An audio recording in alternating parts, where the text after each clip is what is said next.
नमस्कार, आप देख रहे हैं हेडलाइंस टुडे प्रतापगढ़ और मैं हूं आपका विवेक कुमार पांडे।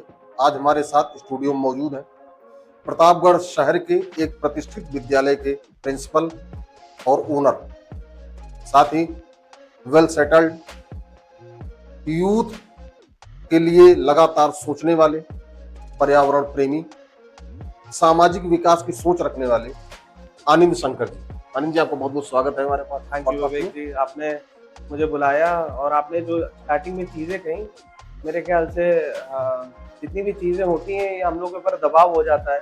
जब आप अच्छी चीज़ें बोलते हैं तो ये हमारे ऊपर एक दबाव होता है कि हमको इस चीज़ को कंटिन्यू करना है।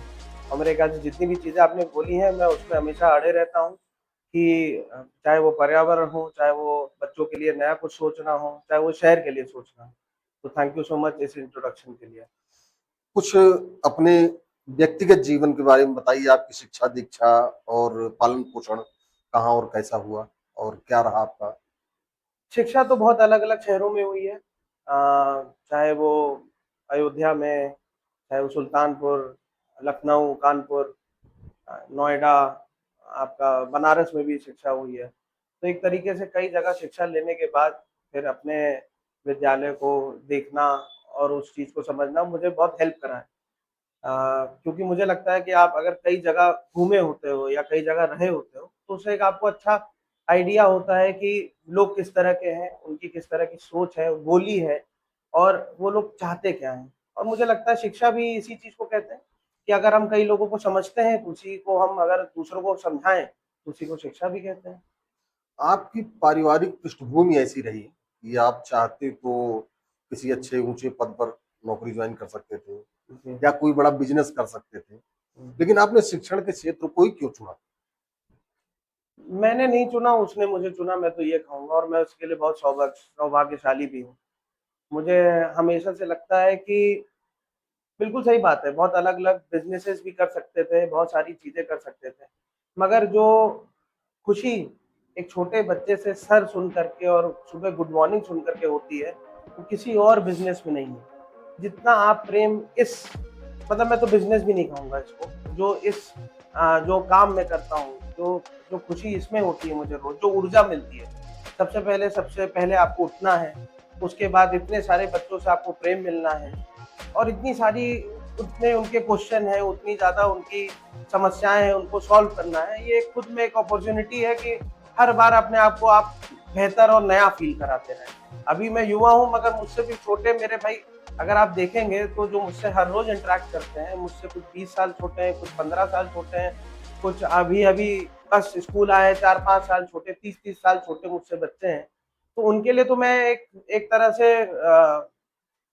मुझे रिगार्ड देते हैं, उतना प्यार देते हैं, तो मुझे लगता है कि मुझे इनके लिए आज कुछ करना है, कुछ नया लेके जाना है उनके लिए। ये वेल सेटल्ड होने के बावजूद हम देखते हैं कि लोग जब एक जगह स्थायित्व पा गए, उनका काम सेटल हो गया, परिवार के साथ खुश हैं, दुनिया समाज को भूल जाते हैं।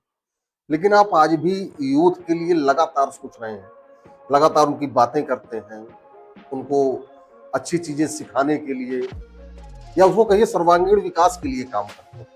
ये प्रेरणा आपको कहाँ से मिलती मुझे लगता है इसमें मैं थोड़ा-सा मतलबी हो जाता हूँ। आप कहेंगे मतलबी क्यों? तो इसका एक बहुत सीधा-सा चीज़ है।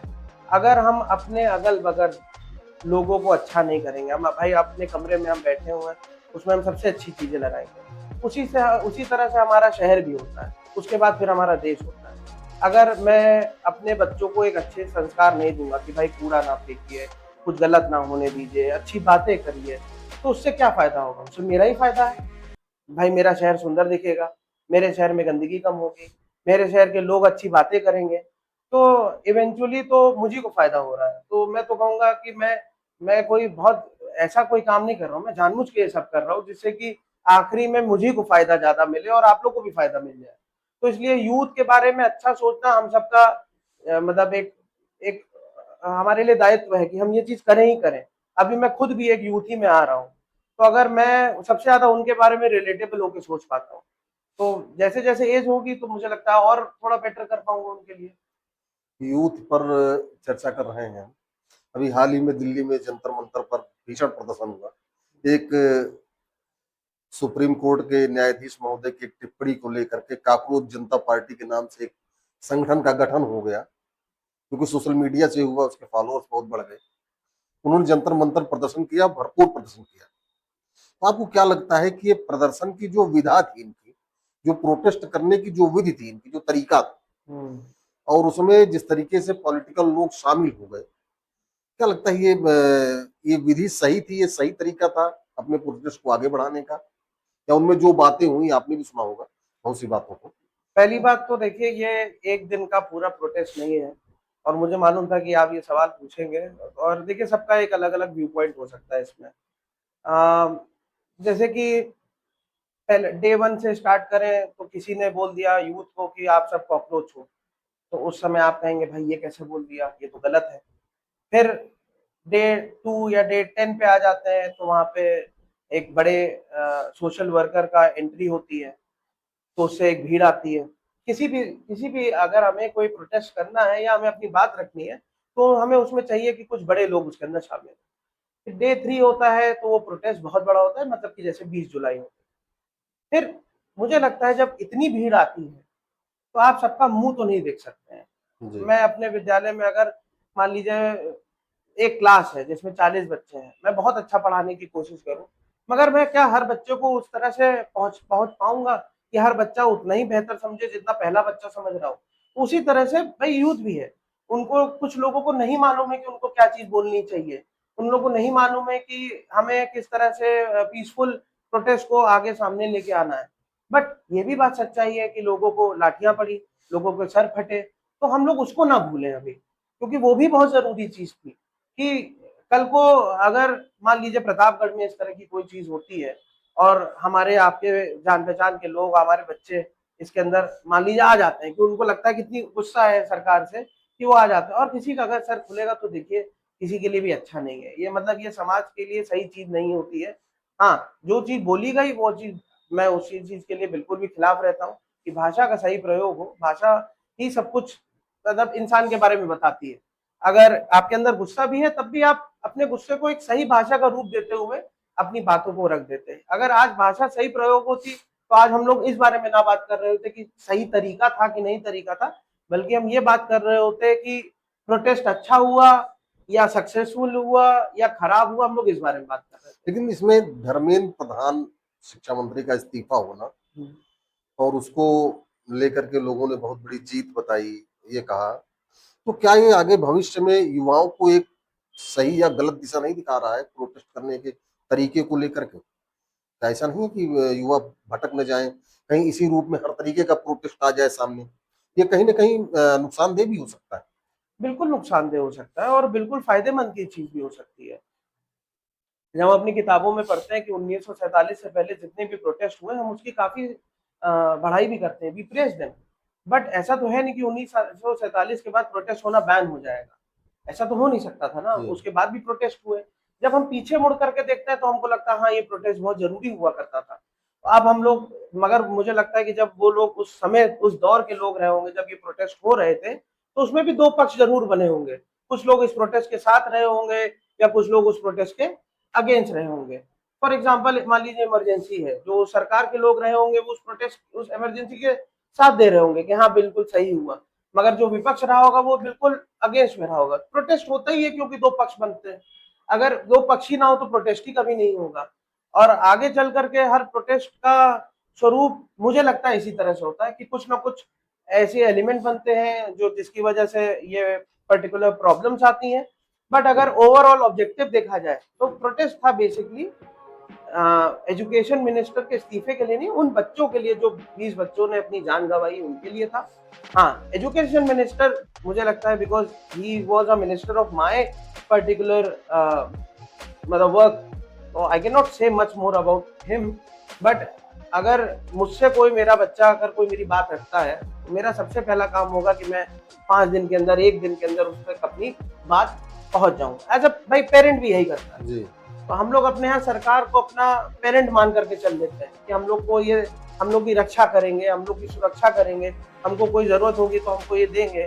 अभी अगर असम में फ्लड आया है तो भाई हम सरकार से उम्मीद करते हैं ना कि वो रिलीफ फंड दे, जी। कि रिलीफ फूड वहाँ पे सप्लाई करती भी है। तो बट प्रॉब्लम ये नहीं होनी चाहिए कि आज 10 चीजें अच्छी हैं तो एक चीज खराब है तो हम उसको निग्लेक्ट कर सकते हैं। आपकी अगर 4 पहिए की गाड़ी है जी। और आपके 3 टायर मतलब सही हैं, तो आप इस चीज के लिए नहीं खुश होंगे कि मेरे 3 टायर ठीक थे। आप उस चीज के लिए परेशान होंगे कि मेरा 1 टायर खराब था और आप उसी में स्टेपनी लगाने की कोशिश करेंगे। तो मुझे लगता है इसी तरह से लोगों को सोचना भी चाहिए। अच्छा, एज ए यूथ, एक युवा के रूप में प्रोटेस्ट के दौरान राहुल गांधी की भूमिका या केजरीवाल जी की भूमिका को लेकर के कुछ कहना चाहेंगे आप?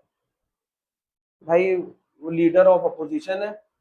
अगर इस जगह 2014 से पहले नरेंद्र मोदी एक बहुत बड़े फिगर थे जो हर अपोजिशन पे खड़े रहते थे, तो उसी तरह से राहुल गांधी इस समय लीडर ऑफ अपोजिशन है, तो उनका तो काम ही है करना। ये अगर वो ये सारे काम ना करें तो फिर उनका लीडर ऑफ अपोजिशन होना भी मुझे लगता है कि सही होगा कि नहीं होगा। और देखिए हर चीज पॉलिटिकल ही हो जाती है अपने देश में।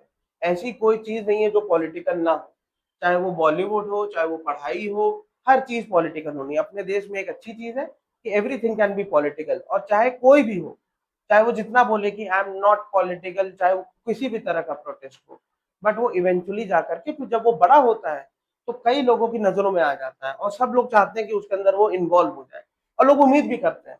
आपने देखा होगा कि इस प्रोटेस्ट के बीच में कई लोग इन्फ्लुएंसर्स को और एक्टर्स हम्म। को चाहते थे कि वो लोग कुछ बोले। क्यों बोले? क्योंकि उनकी एक आवाज है, उनके पास एक ऑडियंस है। अगर कोई 50 लाख लोगों की ऑडियंस लेके बैठा हुआ है तो वो लोग चाहेंगे ना जो प्रोटेस्ट कर रहे हैं कि भाई आप भी कुछ बोल दीजिए, तो उनको कुछ ना कुछ ट्रैक्शन मिल जाएगा, प्रोटेस्ट बड़ा हो जाएगा। और ये इसलिए होता है क्योंकि सरकार ऑलरेडी बहुत बड़ी है, इसलिए जो छोटा आदमी होता है वो चाहता है कि हम भी उस लेवल तक पहुंच जाए। अगर मान लीजिए इतनी भीड़ ना ही होती जंतर मंतर में, तो ये प्रोटेस्ट कभी सक्सेसफुल नहीं हो सकता था। भीड़ लाने के लिए राहुल गांधी तो अगले दिन गए, जिस दिन 20 जुलाई को तो थे नहीं मेरे ख्याल से, वो हम्म। उस प्रोटेस्ट का पार्ट नहीं बने थे। अगले दिन वो गए उस प्रोटेस्ट का पार्ट बनने, या मतलब उन्होंने अलग तरह से प्रोटेस्ट करा। उन्होंने कभी भी मेरे ख्याल से अपने आप को कांग्रेस जनता पार्टी से एफिलिएट नहीं करा, मुझे जितनी मेरी नॉलेज है। अच्छा, ये क्या लगता है आपको कि इसके बाद जो पीएम मोदी का बयान आया हम्म। सोशल मीडिया पर, उन्होंने जो मैसेज पास किया, इसमें पीएम मोदी की के शामिल होने के बाद, उनका बयान सामने आने के बाद, तो क्या सकारात्मकता रही युवाओं में या कुछ निराशा आई? क्या लगता है आपको कि उसके बाद अभी ये तत्काल ही देखिए एक बिल भी पास कर दिया गया शोर शराबे के बीच में, पेपर लीक संशोधन विधेयक मुझे पास कर लगता दिया गया। है कि अगर ये 5 दिन पहले या 7 दिन पहले आ जाता तो ये प्रोटेस्ट इतना बड़ा ना होता, तो उसमें सरकार की फिर ज्यादा बड़ी जीत होती। जब आपने इस्तीफा ले लिया अपने मिनिस्टर से, उसके बाद आप वीडियो निकालते हैं, इंस्टाग्राम पे जाते हैं, तो इसका मतलब कि आप यूथ से मिक्स होना चाहते हैं। मोदी जी को भी दिखाई पड़ रहा है कि अब यूथ के पास एक आवाज आ गई है, तो वो यूथ तक पहुंचना चाहते हैं। और मैं खुद भी देख रहा हूँ पिछले 4 वीडियो में ऑलमोस्ट उनके 900 मिलियन व्यूज के आसपास पहुंच गए हैं, जो कि एक बहुत बड़ा नंबर होता है। तो कहीं ना कहीं आई थिंक हमारे प्राइम मिनिस्टर को इस चीज को अक्नॉलेज करना ही पड़ा, मतलब उनको ये देखना ही पड़ा, चाहे आप अच्छा बोले चाहे खराब बोले, जी। मगर आपके जो देश के सबसे बड़े हमारे नेता हैं, प्राइम मिनिस्टर हैं, जी। उनके ये एक्नॉलेज में आ गया। तो कहीं ना कहीं 10 चीजें खराब होंगी तो कुछ चीजें सही होंगी, तभी उनके उन्होंने एक्नॉलेज भी करा। अब वो उसमें बोले कि मैं बच्चे से मुझे ये हुआ वो हुआ, वट एवर इट इज। मैं बहुत ही पॉलिटिकल नहीं हूँ, बट एक बच्चों के रूप से मैं बस समझता हूँ चीज़ों को। जी। और मैं चाहता हूँ कि बच्चे भी ये चीज़ समझें कि इतनी बार आवाज़ भी नहीं उठाई गई है, आप अगर देखा जाए तो। चाहे वो यूपीपी का पेपर हुआ हो, जी। आपके सामने की चीज़ें हैं, चाहे वो नीट का 2 बार का हो गया, तो इतनी बार आवाज़ भी नहीं उठाई गई है। एक बार उठाई गई और hence they were very successful also, I would say, and it create a wave, और जो उनको चाहिए तो उनको मिल गया। आनंद जी, अगला सवाल है आपके पर्यावरण प्रेम को लेकर। हमको जहां तक जानकारी है कि पेड़ पौधे लगाने में आप बहुत विश्वास रखते हैं, और जी लगाना बिल्कुल। ही नहीं, रोपण करने के साथ साथ उनके संरक्षण के लिए भी आप बहुत से काम करते हैं। तो कुछ अपनी उपलब्धियां इसमें बताना चाहें दर्शकों को अगर? आ, उपलब्धि बस इतनी है कि जितने मतलब जैसे हम लोग के घर में 4 लोग हैं, 5 लोग हैं, तो उनकी जितनी भी उम्र होती है हम लोग उनकी उम्र को कंबाइन करके हर साल पेड़ लगाने की कोशिश करते हैं। इससे मेरा ही फायदा होता है और बाकी लोगों को भी बहुत फायदा होता है। गांव में अभी मैंने इसी बार 1400 पेड़ अपने जमीनों ही पे लगाए। कुछ पेड़ मैंने सरकारी जो जगह खाली हो गई थी, कि जैसे पेड़ पुराने हो जाते हैं, टूट जाते हैं, तो वहां पे लगाए। अपने विद्यालय में मेरे पेड़ बहुत ज्यादा हैं। मेरे ख्याल से प्रतापगढ़ के सबसे ऊंचे पेड़ों में हम लोग का विद्यालय में, अगर कोई उस चीज में रुचि रखता है तो बिल्कुल एक बार आकर के देख सकता है कि हम लोगों ने अलग अलग तरह के पेड़ लगाए।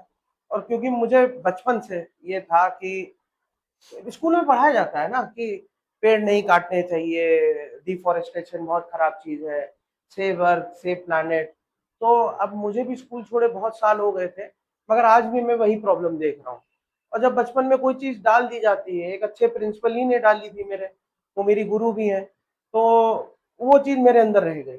और इस वजह से मैं ना तो कभी देख पाता हूँ कि कोई पेड़ कटे, ना मैं ये सह पाता हूँ कि मैं इस चीज में कभी चुप रहूं। और मैं चाहता हूं कि सब लोग भी थोड़ा थोड़ा अपने, जब आपके पास पैसा हो जाए भरपूर, मैं इस लोगों को ये चीज समझाना चाहता हूँ, ऐसा नहीं करते हैं कि डेवलपमेंट आप भूखे पेट करिए, आप मतलब आपके पास पेड़ नहीं, आप पेड़ लगाइए और आप भूखे सोइए, मैं ये नहीं कह रहा हूँ। मगर हमारे समाज में ऐसे लोग हैं जिनके पास अब पर्याप्त है, मुझे ऐसा लगता है। जब हो जाए, जब आपके पास पर्याप्त है, तब आप थोड़ा सा सोचिए कि आप कुछ सोशल कॉजेज के बारे में जुड़िए। और ऐसे इन्वायरमेंटल कॉज के बारे में आप पेड़ लगाएंगे ना, वो आपसे कुछ नहीं लेगा, वो आपको केवल देगा। आज आप पेड़ लगा दीजिए, आप कुछ साल रुके रहिए, वो आपको सांस देगा, हवा देगा, आपको शेड देगा। फिर वो आपको ही नहीं देगा, वो वहां के वन्य जीव, थोड़े छोटे छोटे चींटियों से लेकर के एक पक्षी तक, उसको भी रहने की जगह देगा। और अगर आपने पेड़ कोई फलदार लगाया है तो आपको तो फल भी देगा, और आप जिसको बहुत खुश होकर के दूसरों को भी दे सकते हैं। विकास के नाम पर चौड़ी चौड़ी सड़कें बनाना, सड़कों का चौड़ीकरण करते हुए सड़क किनारे लगे पुराने पेड़ों को काट दिया जाता है। देखिए, अब सड़कें नंगी हो जाती हैं। आप बड़े बड़े हाईवेज पर निकलिए तो भीषण गर्मी में आपको लगता है कि हाँ, टेम्परेचर, अगर एटमॉस्फेयर में टेम्परेचर 45 डिग्री है तो उस रास्ते पर आपको 55 डिग्री का एहसास होता है। अब बिल्कुल। वो कहाँ तक सही लग रहा है कि विकास के नाम पर बड़े बड़े पेड़ों को काट देना और उसके बाद ये कहना कि हम 5 पेड़ लगाएंगे, लेकिन पेड़ कहाँ गए? मैं कह रहा हूँ उन्होंने 5 पेड़ वहां पे लगा भी दिए, मगर एक बार अगर ये इस चीज का आंसर देने का सबसे अच्छा तरीका है, सब लोग एक बार चले, बस रोड पे खड़े रहें, बस खड़े रहें, और तपती धूप में बिना गाड़ी के चक्कर खड़े रहें, आपको समझ आएगा कि आपने सही करा था कि आपने गलत करा था। हर साल हम लोग जैसे ही मई आता है, अप्रैल आता है, मई के बाद हम लोग के स्कूल बंद हो जाते हैं। अब तो मैं देख रहा हूँ पिछले लास्ट ईयर, पिछले 2 सालों से हम लोग के स्कूल की टाइमिंग बहुत कम हो गई है। पहले भाई स्कूल चलते थे, 20 तारीख तक चलते थे और फिर बंद हो जाते थे जैसे हमारी हॉलीडेज होती थी। अब वो टाइम हो गया है सुबह 7 से 12। इसका मतलब कि गर्मी कितनी ज्यादा बढ़ गई है। जी। आपके पास ऑल्टरनेटिव क्या है? आप क्या हर स्कूल में, क्या हर स्कूल के और हर क्या पेरेंट्स के पास इतना पैसा है कि हर स्कूल में एसी लगे और वो उसकी फीस भी दे? ऐसा तो पॉसिबल नहीं, एसी भी ऐसा तो हार्मफुल है। नहीं, मतलब इतना भी तो पॉसिबल नहीं है ना। तो हमारे पास ऑल्टरनेटिव क्या है? हम अपने घरों में एसी लगा रहे हैं, बिल्कुल सही बात है। हमने अपने विद्यालय में भी एसी लगा दिया, बिल्कुल सही बात है। मगर हम लोग कब तक इस चीज को लेकर के चलेंगे? आज प्रतापगढ़ 48-49 डिग्री हाईएस्ट टेम्परेचर गया होगा मेरे ख्याल से। जी। अगर इसको कोई वेरीफाई भी करेगा तो मैं गलत नहीं हूँ, 47 हो जी। सकता है। मगर फील लाइक जब लिख के आता है ना, फील्स लाइक, हम्म। तो 50 के ऊपर ही वो फील होता है। जी। आप गाड़ी में बैठिए, पहले अगर किसी की बाइक है तो वो बैठ नहीं सकता जब तक उसमें पानी डालकर उसको गीले कपड़े से पोंछ ना दे। गाड़ी में बैठिए तो पहले थोड़ी देर के लिए अपनी गाड़ी का शीशा खोलिए, फिर निकलिए। घर में जाइए तो अब उस तरह के घर भी नहीं रह गए कि वो जो ठंडे रह पाते थे, क्योंकि गर्मी वाकई बहुत ज्यादा है। हम लोग जो भी काम करें तो हम लोग को ये सोचना चाहिए ना कि आगे की जनरेशन देख पाए। आज आप अपने बच्चों से पूछते होंगे कि ये बताओ ये कौन सा पेड़ है, तो जानते भी नहीं है, क्योंकि उन्होंने कभी जीवन में फिर कभी देखा भी नहीं होगा। अभी हम लोग महुआ की, हम लोग के जब फुलवारी रोड पे आप जाते हैं तो महुआ के पेड़ होंगे, अभी वो कट जाएंगे, तो कभी उसको कोई देख पाएगा उन पेड़ों को, या उस पेड़ को कोई लगाएगा? लग रहे हैं फॉक्सटेल, चितवन, जो कि उसका कोई यूज भी नहीं है। क्या एक छोटे से पौधे के ऊपर कोई चिड़िया अपना घोंसला बना सकती है? यही एक अकेला टाइम होता है, शहर में पेड़ कट रहे हैं, मगर यही टाइम होता है जहां पे चिड़िया इस टाइम पे सबसे ज्यादा बच्चे देती है। आपने उनकी जगह छीन ली, और वो बेचारे कुछ बोल नहीं सकते, तो इसलिए आपका जो मन करे आप वो करो। I am not against development in any case, but क्या केवल रोड चौड़ी ही करना डेवलपमेंट का एक मीनिंग है? इसका ऑप्शन क्या हो सकता है अगर मतलब मेरी पहली बात यह है कि क्या रोड चौड़ी ही करना डेवलपमेंट जिस है? तरह मतलब सड़कों अगर को आज रोड बनी तो जी क्या मेरी आय में कितना कितना इजाफा हो जाएगा, मुझे ये जानना है, और आपकी आय में कितना इजाफा हो जाएगा। डेवलपमेंट का सीधा सा रिलेशन होता है या तो मॉनेटरी या फिर हैप्पीनेस। बट क्या रोड चौड़ी करने पे क्या हम लोग को तुरंत कोई फायदा हो जा रहा है? हम नहीं, दिल्ली अभी हाल ही में मीडिया में एक खबर छपी थी कि कटरा रोड पर एटीएल ग्राउंड में जो औद्योगिक क्षेत्र बन रहा है, वहां से संपर्क के लिए ट्रिजी चौराहे से कटरा चौराहे तक की सड़क को 4 लेन किया जाएगा, यानी 80 फीट चौड़ा किया जाएगा। जी और अगर देखा जाए एक नजरिए से, तो ट्रेजरी चौराहे से लेकर सुखपाल नगर सॉरी कटरा चौराहे तक तकरीबन 200 से 250 पेड़ तो कटेंगे ही। 400 पे।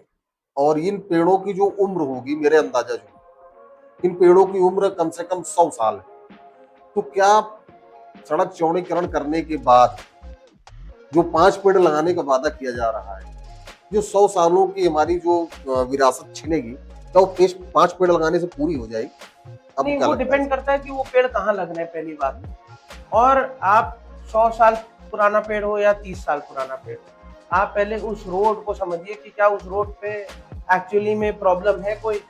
और अगर आप रोड को थोड़ा सा एक्सटेंड करना ही चाहते हो तो आप 4 फीट इधर 4 फीट उधर कर दो। और सबसे इम्पोर्टेंट चीज आप ये समझिए कि आप दिल्ली हमारा एक कैपिटल, ठीक, हम्म, वहां पे आप हर 6 महीने बाद जाइए, आपको एक नया फ्लाईओवर दिखेगा। जी, मगर हम और आप इतने सालों से दिल्ली जा रहे हैं, कभी भी ऐसा हुआ कि दिल्ली आप बिना जाम करके बच के आ गए हो? नहीं क्यों नहीं? तो मतलब इसका मतलब ये हुआ कि आपकी प्लानिंग इस तरह की कभी नहीं रही हो, कभी नहीं रही है। आप अच्छा एक चीज और, आप इंडिया गेट साइड चले जाइए, आप चले जाइए अकबर रोड, जो इंडिया गेट साइड में जितनी भी रोड बनी है, वहां पे साइड साइड में पेड़ भी लगे हुए हैं, वहां पे रोड भी चौड़ी है। और मेरे ख्याल से, मेरी नॉलेज में, क्योंकि मैं दिल्ली कई साल रहा भी हूँ, वहां पे मैंने कभी नहीं देखा कि बहुत बड़ा जल भराव भी हो गया। आपकी प्लानिंग किस तरह की होनी चाहिए, आप पहले ये डिसाइड करिए। और आपने 5 पौधे लगा दिए कहीं पे लोकेशन पे, उन पौधों को, चलिए वो बड़े भी हो गए, बट वो इसको कभी रिप्लेस नहीं कर पाएगा। जो आपके बुजुर्गों का, जैसे जिस तरह से अगर इसको इंसानों के एग्जाम्पल में लेके जाए, जो बुजुर्गों की एक नॉलेज होती है वो कभी भी छोटे बच्चे नहीं बता पाएंगे। आपने मतलब यही हो गया कि आप 70 साल के आदमी का आप एक 4 साल के बच्चे से आप बात करा रहे हैं, जी आप वो कोई कंपैरिजन ही नहीं है। आपको जो बायोमास वो देगा, जो सारी चीजें आपको मिलेंगी उस चीज से, वो आप कोई इसको रिप्लेस नहीं कर सकते। जहां पे आपको लगा जरूरी था वहां पे आपने काटा, किसी ने विरोध भी नहीं करा आपको उस चीज का। मगर मेरा बस यही कहना है, क्या हर हर डेवलपमेंट की शुरुआत क्या रोड चौड़ी करने से होती है?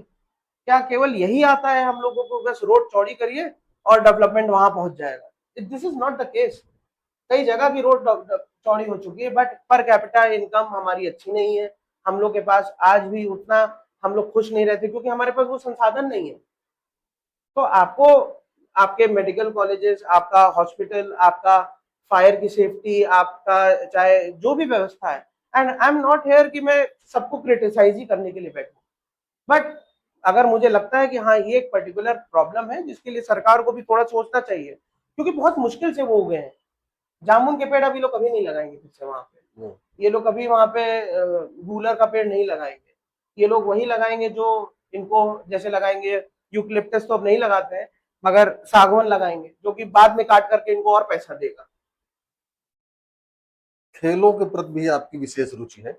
आप खेल एसोसिएशन में किसी भी तरह के हाँ, सचिव हुई हैं, स्विमिंग में, हाँ स्विमिंग और बास्केटबॉल, हाँ। सचिव हुई हैं। प्रतापगढ़ में खेलों की दशा क्या है और इसके लिए क्या और सुधार करने की आवश्यकता है? आपको ऐसा क्या लगता है? जैसे आपने पूछा डेवलपमेंट कहाँ जाएगा, तो मुझे लगता है डेवलपमेंट सबसे पहले वहां जाना चाहिए, खेल की तरफ जाना चाहिए।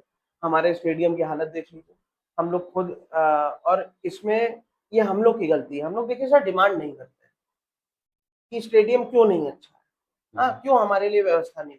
आप एक ग्राउंड बना दीजिए जो बच्चों के लिए डेडिकेट कर दिया गया हो।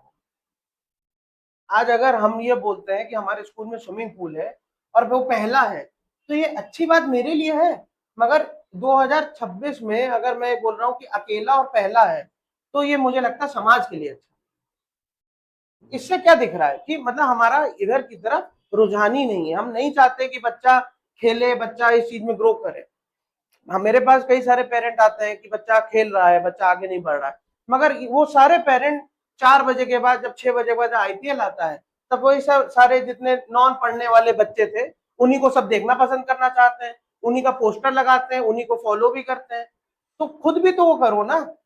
ऐसा तो है नहीं। हमारे हमारे अगल बगल के देशों में आप ये देखिए कि पॉपुलेशन वाइज हम लोग उनके इक्वल थे, मगर ओलंपिक मेडल उनके आप देखिए और अपने देखिए। जी। तो हमारे यहाँ ना तो हम पढ़ने में बहुत अच्छे निकल पा रहे हैं, ना अंग्रेजी बोलने में अच्छे निकल पा रहे हैं। हम लोग we are trying to be everything, but हम अपने आप को डिफाइन नहीं कर पा रहे। और मेरे ख्याल से लोगों को लगेगा कि मैं बहुत आलोचना कर रहा हूँ किसी चीज की, बट अगर मैं हर चीज अच्छी अच्छी बताऊंगा तो मुझे नहीं लगता कि लोग उतना सुनने की भी कोशिश करेंगे। एक और सवाल है, युवाओं में आजकल जो आत्महत्या की प्रवृत्ति या हिंसक प्रवृत्ति जाग रही है, इसको रोका कैसे जा सकता है? क्या कारण क्या है इसका, और इसके लिए करना क्या चाहिए कि इस प्रवृत्ति से बच्चे दूर हो? आप देखिए, गौर कीजिए बिल्कुल सही बात कि है। आप कोटा शहर नाम जानते ही हैं। कोटा शहर क्यों जाता है बच्चा? मेरे ख्याल से जेई की तैयारी हाँ करने या जी। नीट की तैयारी करने। जी। भेजता कौन है उनको? गार्जियन भेजते हैं। अरे भाई, अपने आप से बच्चा तो नहीं डिसाइड कर लेगा ना कि मेरे पास इतना पैसा है, चलो मैं कोटा चलूं। जी। तो प्रेशर कहाँ से आ रहा है? ना, ऑफ कोर्स फैमिली से ही आता है। फैमिली से आ रहा है। और जब पेरेंट ये बोल देता है कि बेटा मैंने ये जमीन बेच करके तुमको भेजा है, बेटा पास जरूर हो जाना। हाँ। तो फिर बच्चे के ऊपर क्या होता है? उसके ऊपर प्रेशर होता है, उसके ऊपर ये दबाव होता है कि मैं चाहे कुछ करूं या ना करूं, मगर मुझे ये चीज निकालनी है। अगर मैंने ये नहीं निकाला तो मेरा कोई भविष्य नहीं। तो हम क्यों ऐसे एक्चुअल रियलिटी में क्यों बच्चों को नहीं रखते हैं? हम क्यों ये नहीं कहते हैं कि ये इतना इंपॉर्टेंट नहीं है, तुम और भी स्ट्रीम में जाओ। मुझे तो नहीं लगता कि आखिरी बार कोई बच्चा जर्नलिस्ट बनने के लिए अपनी सुसाइड कर रहा होगा। सही। क्या केवल दो ही तरह के कोर्स हैं, या इंजीनियरिंग या डॉक्टर? आप अपने देश में सबसे पैसे वाले जर्नलिस्ट देख लेंगे, आप अपने देश में सबसे पैसा वाला खिलाड़ी देख लेंगे, जी। आप सबसे बड़ा एक्टर देख लेंगे। आप ये देखिए ना, क्यों एक यंग जनरेशन पूरा पूरा इन्फ्लुएंसर बनना चाहता है? आप किसी भी यंग बच्चे से पूछिए क्या बनना चाहते हो? मैं ये बनना चाहता हूँ, मगर मुझे लगता है कि मैं अगर सोशल मीडिया इन्फ्लुएंसर बन जाऊंगा तो मेरे पास बहुत पैसा आ जाएगा। क्यों? क्योंकि उसको ऑप्शन ही नहीं मालूम है। हम्म। अब कोई बच्चा, मैं ये नहीं कह रहा हूँ कि कोई बच्चा 40% ला करके आईआईटी नहीं जा सकता, बट उसकी थोड़ी चांसेस कम होती हैं। अगर आप 5 बार यूपीएससी दिए हो और आपका नहीं निकल रहा है, तो it means there is something wrong with that. आपको दूसरे ऑप्शंस भी ढूंढने चाहिए। अभी मैं किसी से बहुत डायरेक्टली ये चीज बोल दूं तो उसको बहुत बुरा लग सकता है, अरे हमसे ऐसे कैसे बोल दिया, हम नहीं निकाल पाएंगे क्या? बट रियलिटी है, आप एक बार चेक कर लीजिए। अब की बार नीट के पेपर में 26 लाख बच्चों ने एग्जाम दिया था। जी। अब अगला आंकड़ा जो आने वाला है, आपको इससे मालूम है कि कम तो होने वाला नहीं है। 30 लाख बच्चे नीट का पेपर देंगे, 2800 के आसपास सीट होती है जो बच्चे चाहते हैं जहां पे उनका हो जाए। तो आप खुद बताइए ना, केवल 2800 बच्चों ही का तो वहां पे सिलेक्शन होगा, बाकी क्या करेंगे? तो हमारे पास जॉब अपॉर्चुनिटी नहीं है उस तरह की, क्योंकि सब लोग उसी हाईवे पे घुसना चाहते हैं जिसपे ऑलरेडी बहुत लोग हैं। और कई सारे कोर्सेज ऐसे हैं जिन पे अभी लोग ध्यान दे नहीं दे रहे हैं, और मुझे लगता है उनके बारे में भी सोचें। जैसे मैंने एग्जांपल लिया, क्यों नहीं बच्चा जर्नलिस्ट बनना चाहता है? आप मुझे आखिरी बार बता दीजिए कि कोई एक बड़ा जर्नलिस्ट कॉलेज के लिए किसी बच्चे ने एक आवाज भी उठाई होगी या सुसाइड करने का आइटम भी डाला होगा? कभी नहीं हुआ ऐसा। आप पत्रकार हैं, आप मुझसे ज्यादा इस बारे में चीजें जानते होंगे, मगर ये रियलिटी है, नहीं है। और बच्चे सुसाइड इसी वजह से कर रहे हैं, फर्स्ट उनसे कोई बात नहीं कर रहा, उनको वो कांस्टेंट प्रेशर में डाल रहा है। मेरे यहाँ का जो बच्चा टॉपर है, अगर मैं उससे रोज जाके बोलूं बेटा तुम्हें स्कूल का नाम रोशन करना है, बेटा तुमको स्कूल का नाम रोशन करना, अपने माता पिता की बात को याद रखना, तुमको ऊपर उसके ऊपर कितना प्रेशर पड़ जाएगा। आप मुझे इस पॉडकास्ट में आने से पहले अगर ये मेरे ऊपर दबाव डाल देते कि अरविंद भैया आप आ रहे हैं, आप बेहतरीन पॉडकास्ट दीजिएगा, आप मतलब आप, मैंने आपको बोलते हुए सुना आप बहुत अच्छा बोलते हैं, लेकिन मैं खुद डर जाता। सही। तो हम लोग ये दोहरीकरण अपने ऊपर पहले करना चाहिए ना। हिपोक्रेसी कहते हैं, माँ बाप चाहता है कि वो मेरी सारी चीजों मैं नहीं कर पाए वो कर ले जाए। इसको तो हिपोक्रेसी कहते हैं। अगर अगर पिता के खुद 65% आ रहे थे तो बच्चे से ना एक्सपेक्ट करे कि उसके 95 आ जाए। मेरा ये कहना होना है लाइटर नोट। अभी मोदी युग में मोबाइल क्रांति आने की बात है। जियो क्रांति का, हाँ, डेटा क्रांति। डेटा क्रांति कह सकते हैं। हम्म, और 2020 में कोरोना के बाद हाँ मोबाइल लोगों के जीवन का एक अभिन्न अंग बन गया। बिल्कुल। चाहे वो समाज के क्षेत्र में देख लीजिए और व्यापार के क्षेत्र में देख लीजिए या शिक्षा के क्षेत्र में देख लीजिए। कोरोना काल के बाद से ऑनलाइन पढ़ाई का बड़ा प्रचलन हो गया। क्या लगता है आपको कि ऑनलाइन पढ़ाई या ऑफलाइन पढ़ाई कौन बेटर है? वही बात है, देखिए वो जो हम लोगों ने पहले स्टार्ट करा था कि कोई पक्ष बनेगा तो कोई विपक्ष बनेगा। मैं इसका बहुत बैलेंस आंसर देना चाहता हूँ आपको। हमारे स्कूल में बच्चे रेगुलर भी आते हैं और ऐसे बच्चे भी है जो छुट्टी मतलब हफ्ते में 3 दिन आए और फिर बोले कि सर हमारी तो ऑनलाइन क्लासेस चल रही। पर तो बच्चा ऑफलाइन ही रहा है, ठीक है, मतलब वो घर में खुद बैठ के पढ़ रहा है, एक स्क्रीन के सामने एक टीचर है जिसकी वो सारी बातें सुन रहा है। ये जितनी भी टेक्नोलॉजी से रिलेटेड इन्वेंशंस होते हैं या इनोवेशंस होते हैं, ये होते हैं लोगों के कन्वीनियंस के ऊपर। अभी जैसे प्रतापगढ़ में ब्लिंकिट आ गया है, वो लोग अपने घर बैठे बैठे चीजों को ऑर्डर कर लेते हैं। आसान है मेरे ख्याल से। तो पढ़ाई भी उसीलिए आसान है कि अब स्कूल नहीं जाना है, सुबह उठना नहीं पड़ेगा। भाई स्कूल जितने भी हैं वो 8 बजे के हैं, बच्चा बेचारा 6:30 बजे तैयार हो जाता है, स्कूल आता है 6-7 घंटा रहता है, मगर वहां पे केवल पढ़ाई नहीं बहुत सारी चीजें और भी सीखता है। तो अगर जैसे कि अब जैसे मान लीजिए बच्चे बात आ जाती है क्लास 12 के बच्चे के लिए, मैंने हमेशा देखा है कि बच्चे ज्यादातर 11th और 12th वाले ऑनलाइन क्लासेस की तरफ ज्यादा अपना इंक्लाइनेशन देते हैं। अगर स्कूल की बात करें, चलिए अभी 2 मिनट के लिए ऑनलाइन भूल जाए, अगर स्कूल की बात करें, स्कूल केवल पढ़ाई के लिए नहीं है। ये लोगों को एक तरह का भ्रम है जिसको थोड़ा सा उनको हटना चाहिए। अगर स्कूल केवल पढ़ाई की तरह है तो फिर वो स्कूल नहीं, कोचिंग है। यहाँ पे 40 बच्चा बैठ रहा है, एक टीचर जाता है, एक सब्जेक्ट पढ़ाता है, फिर टेस्ट लेता है और ले आता है। स्कूल में केवल पढ़ाई नहीं होती है, स्कूल में आपका बच्चे को बोलना सिखाया जाता है, बच्चों को किस तरह से बैठना है वो सिखाया जाता है। तो छोटे बच्चे की बात कर रहा हूँ, उसको गाना सिखाया जाता है, उसको डांस सिखाया जाता है, उसको अलग अलग स्पोर्ट्स खिलाए जाते हैं, उसको ये सिखाया जाता है कि कैसे इतने सारे बच्चों के बीच में अपनी एक आवाज भी बन सकते हैं। अच्छा, यही बात आ जाते हैं ऑनलाइन क्लासेस में। ऑनलाइन क्लासेस में सब कुछ बहुत अच्छा है क्योंकि आप ऑनलाइन के थ्रू प्रतापगढ़ का बच्चा इंडिया के बेस्ट ऑफ बेस्ट टीचर से पढ़ सकता है, इसमें कोई दो राय नहीं है। और इस चीज से कोई किसी भी बच्चे से ये अपॉर्चुनिटी छीनना भी नहीं चाहिए। बिल्कुल भाई, मैं अपने दिल की बात बता रहा हूँ। बट वहीं पे अगर आप केवल ऑनलाइन ही पे फोकस करो और ऑफलाइन आ करके एक बार अपने आप को चेक ना करो या आप टेस्ट ना दो या आप बाकी चीजें ना करो तो फिर आप गड़बड़ा रहे हो। कई बार ये देखा गया है कि अगर जैसे 100 बच्चे थे जिसमें कि 50 बच्चे ऑनलाइन में थे, तो उसके अंदर मैं ये मानता हूं कि 25 बच्चे या 30 बच्चे ऐसे भी निकले जिनके उनके मुताबिक उतने नंबर नहीं आए बोर्ड्स में। उसका एक रीजन है, भाई स्कूल में आप आ रहे हैं, हम आपके सामने खड़े हुए हैं, हम आपको डिसिप्लिन में रखने की कोशिश कर रहे हैं। आप ऑनलाइन लैपटॉप लेकर के बैठे हुए हो और आपके पेरेंट भी देख रहे हैं, हाँ पढ़ ही रहा है, बट आप सेल्फ डिसिप्लिन कितना रहते हो, ये एक बहुत बड़ा मतलब प्रॉब्लम आ जाती है। कि अगर भाई ऐसे तो हर बच्चा निकलता है ना कि यार स्कूल में एक ना एक टॉपर तो हो गई। भाई आप मेरी बात समझिए, हर जगह कोई ना कोई एक टॉपर बनता है, चाहे वो किसी भी क्षेत्र में हो। तो उसकी वजह से ये नहीं कर सकते कि सारे बच्चे उसी तरह के हो जाएंगे, मगर कई सारे बच्चों को एक्स्ट्रा एफर्ट डालना पड़ता है, कई सारे बच्चों को डिसिप्लिन में रखना पड़ता है क्योंकि उनका कंसेंट्रेशन लेवल उतना हाई नहीं होता है। आप 10th तक, भाई आपके 10th में नंबर आया, मुझे नहीं लगता है कोई भी बच्चा बोर्ड से पहले ऑनलाइन क्लास की तरफ इंक्लाइन नहीं होता है। वो इंक्लाइनेशन शुरू होता है जब बोर्ड आने वाला होता है। और उसकी वजह से आपको मैं पहला आंसर दे देता हूँ, जो क्यों बच्चे जेई और नीट जानते हैं, जितने भी ऑनलाइन ट्यूटर हैं वो किस चीज के हैं, जेई और नीट। जब बच्चा 10th में होता है तो वो 10th के प्रेशर में आकर के यूट्यूब देखता है, तो वो देखता है कि अरे यार इसका ये मुझे मालूम नहीं है, हिस्ट्री में मुझे नहीं मालूम है कि फ्रेंच रेवोल्यूशन में क्या हुआ था, ये नाजी कैसे आए थे, चलो।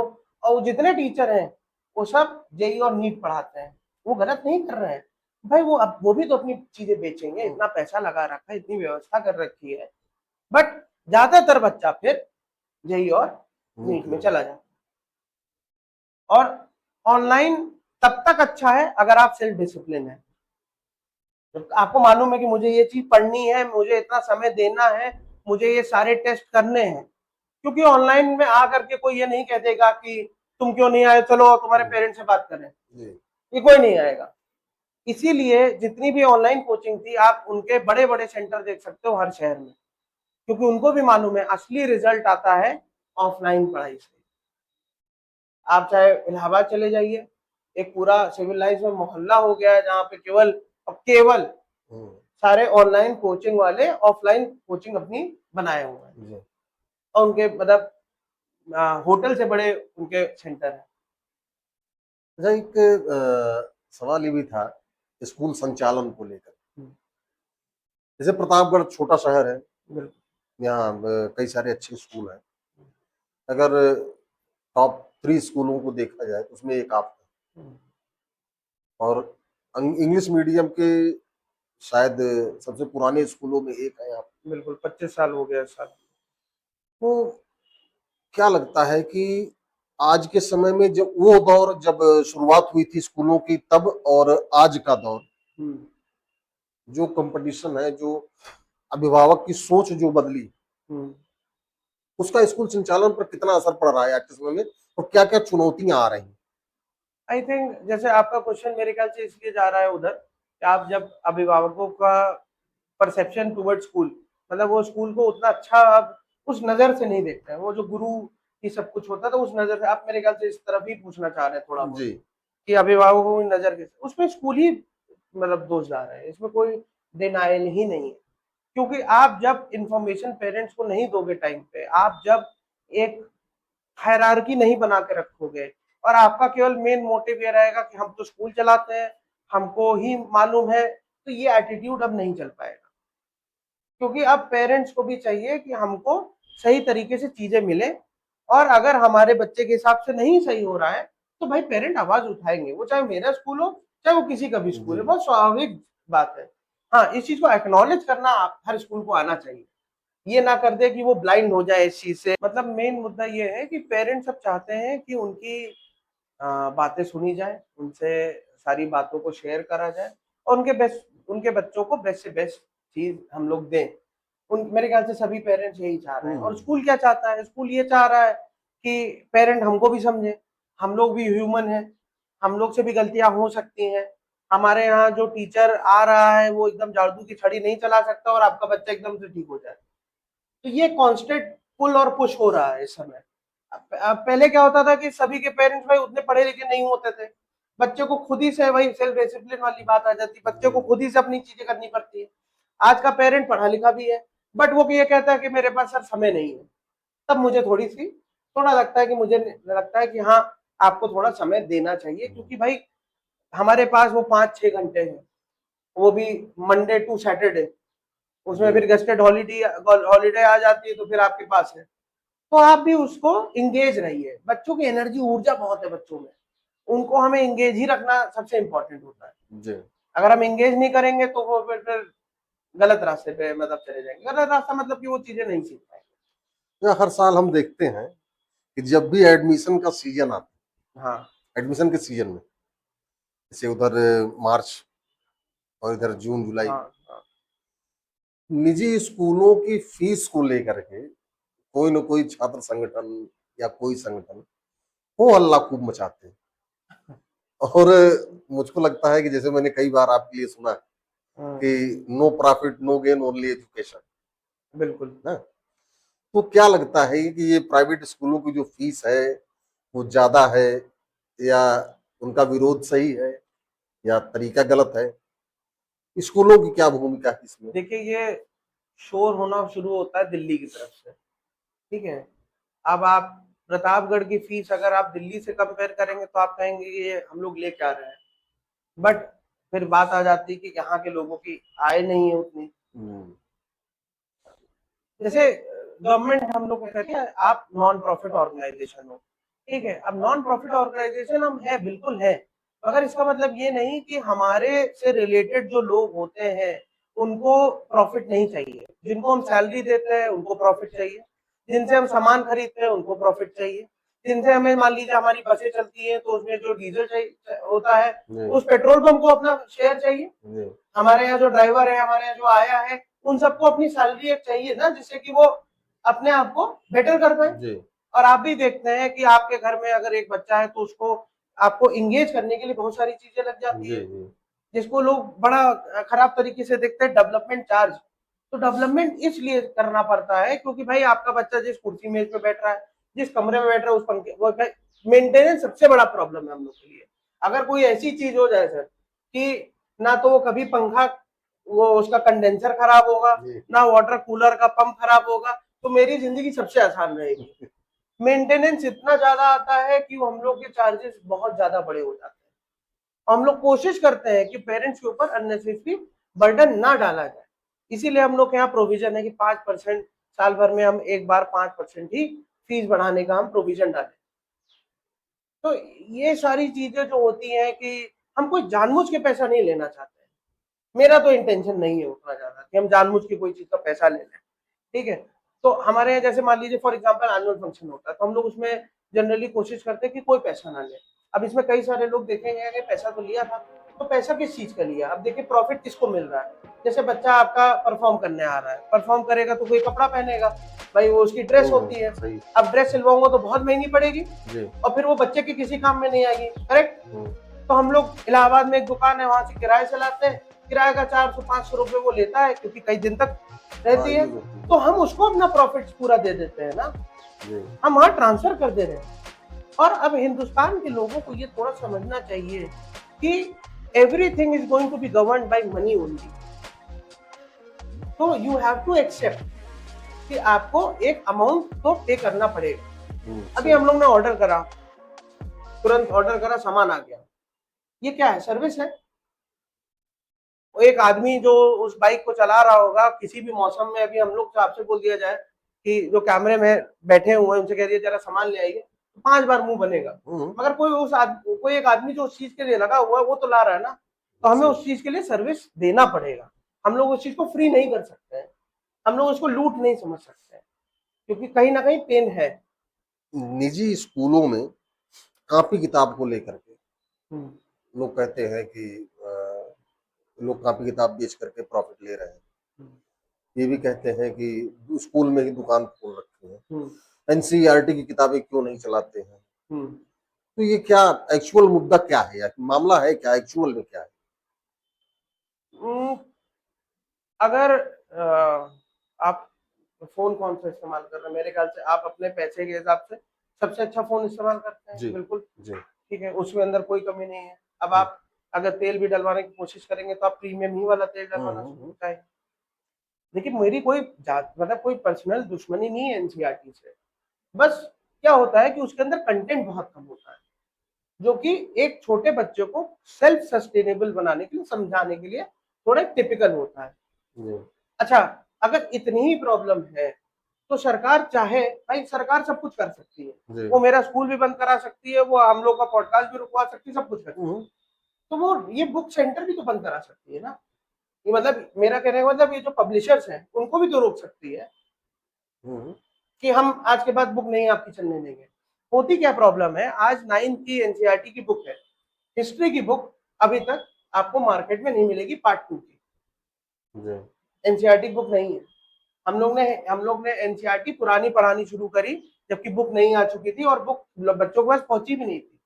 और चलिए मान लीजिए पहुंच भी रही, मजेदार बात बताऊं, बच्चे 9th, जैसे हमारे यहाँ 9th से लेकर के 12th तक एनसीईआरटी ही चलती है, बच्चे 5 साल पुरानी बुक लेके बैठा हुआ है, 6 साल पुरानी बुक लेके बैठा हुआ है, पूरा कंटेंट ही बदला हुआ है। हम कह रहे हैं कि भाई इसमें तो है ही नहीं, दूसरे से मांग लिया, तीसरे से मांग लिया। प्रॉब्लम ये नहीं है, आप अपने आपको अगर देखिए पैसा बचाने के बहुत सारे तरीके होते हैं और हम ये चाहते हैं कि हम बुक, और सही बताऊं मैं honestly from bottom of my heart, जब मैं बुक का प्राइस लिस्ट देखता हूं तो मैं कोशिश करता हूं कि ये प्राइसेस महंगे ना जाए, मगर फिर कंटेंट देखना होता है। अब प्राइवेट बुक्स में ऐसा नहीं है कि 80 रुपए की बुक नहीं आती है, मगर आप उसका कंटेंट देखेंगे तो पहले हंसेंगे 2 मिनट। तो प्रॉब्लम ये भी है कि उस लेवल का कंटेंट, उस लेवल की चीजें, और फिर जितनी भी प्राइवेट बुक्स होते हैं, जो प्राइवेट बुक्स वाले लोग होते हैं, वो हमारे यहाँ टीचर्स की ट्रेनिंग भी कराते हैं, जो कि हमको मतलब उनके टीचर ही को बेनिफिशियल होता है, और जिससे उनके बच्चों के भी बेटर होता है। जी। और आपकी बात बिल्कुल सही है कि कई सारे लोग इसमें अपना दुकान वो करवा लेते हैं, अपने ही स्कूल में बेचना शुरू कर देते हैं। तो ये बात बिल्कुल सही है, इसमें कोई, इसके लिए कोई मेरा वो नहीं है कि ये होना चाहिए या नहीं होना चाहिए, ये सच्चाई है, वो होता है। आपके बारे में एक जानकारी मुझको है कि आप बहुत क्रांतिकारी विचारधारा के व्यक्ति हैं। आपके विद्यालय के विषय में भी जो मुझको जानकारी है, जैसे और जगहों पर मैंने देखा है कि सिंपल पढ़ाई हुई, स्पोर्ट्स हुआ, सिंगिंग हुई, डांसिंग हुई और उसके बाद छुट्टी हुई। लेकिन आप बीच बीच में कुछ ऐसे ऐसे इवेंट्स बच्चों को देते हैं, ऐसी ऐसी सीख बच्चों को देते हैं, जैसे पर्यावरण बचाओ के लिए पोस्टर बना के पोस्टर प्रतियोगिता कर देना, बच्चों को जर्नलिस्ट बना देना, हाँ, और भी ऐसी बहुत सारी चीजें। तो इसका बच्चों से बोर्ड बनवाई थी, बड़ी हाँ, काफी बड़ी बोर्ड बनवाई जी, थी। तो ये सोच आती कहाँ से है? ये विचारधारा आपके अंदर क्रांतिकारी विचारधारा आई कैसे?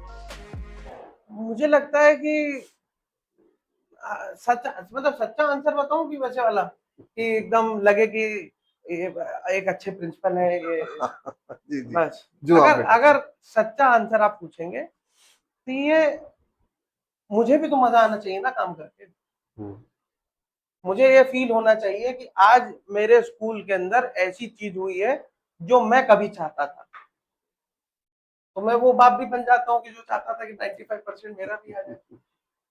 तो मेरी एक्सपेक्टेशन बच्चों से बस ये रहती है कि ये टाइम है, जितनी चीजें तुम सीख जाओगे, कल को अगर मान लीजिए आपके स्टूडियो में कील लगानी हो और हम किसी बाहर से आदमी को बुलाएं तो कितनी बुरी बात है। हम्म, बच्चा हमारा ड्रिल मशीन चलाना सीखे, और सरकार भी तो कहती है कि स्किल कोर्सेज कराइए, हम्म, जितनी ज्यादा चीजें हो सकती हैं उतनी ज्यादा चीज कराइए। आखिरी बार किस बच्चे ने कोई फल या सब्जी खुद से उगाई, खुद से काटी, उस चीज को कभी काटने की कोशिश करी?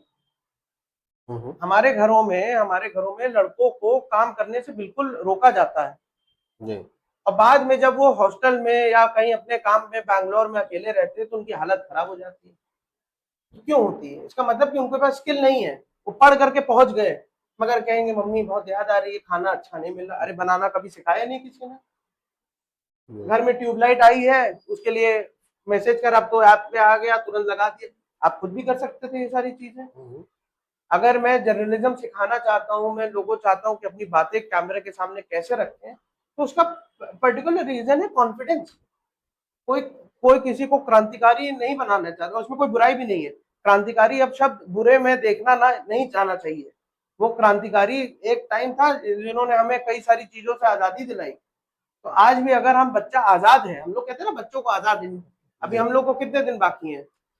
14-15 दिन बाकी हैं। हम्म, जो हम लोग को चीज मिली है जी, उस चीज के लिए अब इतने ही दिन बाकी है। तो अगर हम बच्चों को सेल्फ सफिशिएंट नहीं बना सकते हैं तो हमारा पर्पस नहीं सॉल्व हो रहा है। आप विदेश में जाते हो, आप कहते हो कि यहाँ के लोग खुद से काम करते हैं, तो 2-3 रीजन है उसके। एक तो उनको आता है, और दूसरा लेबर बहुत महंगा है, अफोर्ड नहीं कर सकते आप। अब वो आप धीमे धीमे आप टाइम भूल जाइए कि आपको हर चीज के लिए लेबर मिल जाते थे। आप जैसे जैसे समय बढ़ेगा वैसे आप देखिए चीजें महंगी होती जाएंगी, जी, आपको खुद ही करना पड़ेगा। तो इसीलिए बच्चों को रेडी करना है कॉन्फिडेंस के लिए, बच्चों को रेडी करना है कि वो खुद से अपना जिम्मा उठा सके, खुद से अपनी केयर कर सके। इसीलिए कई सारी चीजें कराने का मन करता है। बच्चे आवाज नहीं उठाएंगे तो फिर कौन करेगा? अब एक आखिरी सवाल आपसे, हम्म। शिक्षा व्यवस्था या शिक्षा के लिए, शिक्षा के क्षेत्र में सरकार द्वारा जो कदम उठाए जा रहे हैं, आपको कितने सही लगते हैं, या आप उसमें क्या बदलाव चाहते हैं? क्या लगता है आपको कि और क्या व्यवस्थाएं सरकार की तरफ से करनी चाहिए? देखिए जैसे अभी इस समय 9-10 के बच्चों के ऊपर आया है कि वो फ्री लैंग्वेज सिस्टम आ गया है, जैसे कि इंग्लिश, हिंदी, और आपको कोई एक और लैंग्वेज पढ़नी। लोकल लैंग्वेज पढ़नी पड़ेगी। बहुत अच्छी चीज है, मैं इस हम्म, चीज का पूरा समर्थन देता हूँ। बट ये अब प्रॉब्लम हमारे ऊपर आई है। आप समझिएगा बात को, कि जैसे मान लीजिए अब 3 लैंग्वेज आई, इंग्लिश का टीचर मेरे पास है, हिंदी का टीचर मेरे पास है, मेरे पास संस्कृत का भी टीचर है। संस्कृत का language is authorised by government, no problem. But आप मुझे बताइए कि कहाँ संस्कृत बोल करके बच्चा कहाँ जाएगा? अगर उसको ये लैंग्वेज आती है तो उसके पास करियर ऑप्शंस कितने होते हैं। तो मैं एक जन से डिस्कस भी कर रहा था कि इसमें ये होना चाहिए कि हम लोग जैसे कन्नड़ सिखाएं, क्योंकि ज्यादातर बच्चा बैंगलोर जाता है, हैदराबाद से, या इस मराठी सिखाते हैं, क्योंकि वहां पे भी बड़ा वो आता है कि मराठी बोलो और ये करो। इस तरह से नहीं होता कि भाई बैंगलोर जी जाता है, जी कन्नड़ बोलना आना चाहिए। बट अब प्रॉब्लम हमारे ऊपर, हमारे पास टीचर नहीं आए, हम कहाँ से टीचर लेके आ जाएं? हम उसके लिए कहाँ से वो व्यवस्था कर पाएंगे कि हमारे यहाँ वो टीचर इस तरह का आए जो इस लैंग्वेज को पढ़ा सके? तो ये सरकार को बस थोड़ा सा क्या करना चाहिए ना, वो एक मैक्रो लेवल पे प्रोग्राम बना देता है, बहुत अच्छा करता है।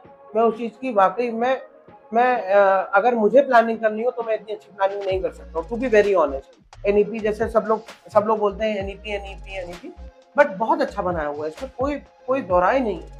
बट मुझे लगता है कि थोड़ा सा माइक्रो लेवल पे आकर के भी प्रॉब्लम्स को देखना चाहिए। जैसे कि अब की बात 12th के बच्चों की जो ऑनलाइन चेकिंग हुई है, जी उसमें एक बहुत बड़ा फ्लॉ था। असल में हुआ क्या कि दिल्ली बम्बई से प्रिंसिपल्स आए, वो कमेटी में बैठे, उन्होंने कहा कि हाँ this is a very good thing because हमारे टीचर आराम से कर सकते हैं, we have been doing this for a very long time. But वहीं प्रतापगढ़ हो गया, मान लीजिए कुंडा हो गया, और आपका कोई मान लीजिए बिजनौर हो गया, और इस तरह के शहर हो गए, वहां तो नहीं हो पाता है। मेरे कई सारे, हमारे स्कूल के नहीं, कई सारे और स्कूल के टीचर थे जिनको बहुत ज्यादा प्रॉब्लम फेस कर रहे थे। कभी सर्वर गिर गया, लाइट चली गई, ये सारी भी प्रॉब्लम होती है ना। तो थोड़ा माइक्रो लेवल पे जाकर करना चाहिए। बट मुझे लगता है कि अगर कोई चीज अच्छी हुई शुरू होती है तो उसमें समय जरूर लगता है। अगर अच्छी चीज है तो थोड़ा सा इंतजार भी कर लेना चाहिए लोगों को। और एक चीज और मैं कहना चाहूंगा कि हर चीज में रिटेलिएट करने की जरूरत भी नहीं, कि आपको हर चीज बुरी लगे और हर चीज के लिए मुझे आवाज उठानी, ये भी इंपॉर्टेंट नहीं होता। जी आपको दो माइक्रोस्कोप से मतलब अपने आप को देखना चाहिए कि क्या चीज कितनी सही है कि मुझे आवाज उठाने की जरूरत नहीं है, और कितनी गलत है कि हाँ मुझे अब इसमें आवाज उठा हाँ लेनी चाहिए। एक बार मैं क्योंकि साइकोलॉजी भी पढ़ाता था, एक क्लास 8th में मैं बहुत परेशान रहता था कि बच्चे सवाल नहीं पूछते हैं। मतलब जैसे पढ़ा रहे ना, तो चाहिए ना कि अब कुछ पूछो यार। सही आपने जैसे सवाल पूछा तो मैं बोल रहा हूँ, तो आपको अच्छा लग रहा है सुनने में। तो मैंने क्या करा, मैं क्लास में घुसा, गर्मी का समय था, 8th क्लास थी, एसएसटी पढ़ा रहा था, और यही नेशनल ट्रेड और टेरिटरी वाले चैप्टर चल रहे थे। तो मैंने पंखे बंद कर दिए और 15 मिनट तक पंखा बंद था, मैं भी पसीने में, बच्चे भी पसीने में। मैंने कहा मूर्खों, अभी तक तुमने बोला भी नहीं कि सर गर्मी लग रही है, पंखा चला के। मैं चाहता हूँ कि हर बच्चा बोलना सीखे अपने। अगर मैं कोई चीज पढ़ा रहा हूँ तो उसके लिए मुझसे पूछे कि सर अच्छा ये कैसे हो, मतलब क्यूरोसिटी सबसे बड़ी चीज है। आज जो हम कैमरे बने हैं वो क्यूरोसिटी की वजह से बने हैं। जी नहीं, आज भी हम कहते हैं कि भाई साहब इसकी फोटो खींच लीजिए, अच्छा लाइए दफ्ती, लाइए कलर, आइए पेंट करा जाए। किसी ने तो सोचा होगा ना कि पिन होल कैमरा बनाना है, पीछे चौक लगानी है, पोल लगाना है, तब जाकर के कैमरा बनेगा। ये सच्चाई है। तो मतलब मैं आखिरी में यही चीज कहना चाहता हूँ कि बी क्यूरियस, सवाल पूछिए लोगों से, जितना ज्यादा सीखना चाहते हैं उतना सीखिए, ज्ञान के लालची बन जाइए, ये सबसे इम्पोर्टेंट होता है। और अगर आप ज्ञान के लालची हैं तो आपको दुनिया में सबसे ज्यादा धन मिलेगा। अगर आप ज्ञान के लालची नहीं है तो मुझे लगता है आप फिर भेड़ चाल में रहेंगे और अपना काम जैसे चल रहा है चले। बहुत बहुत धन्यवाद अनिल जी। धन्यवाद।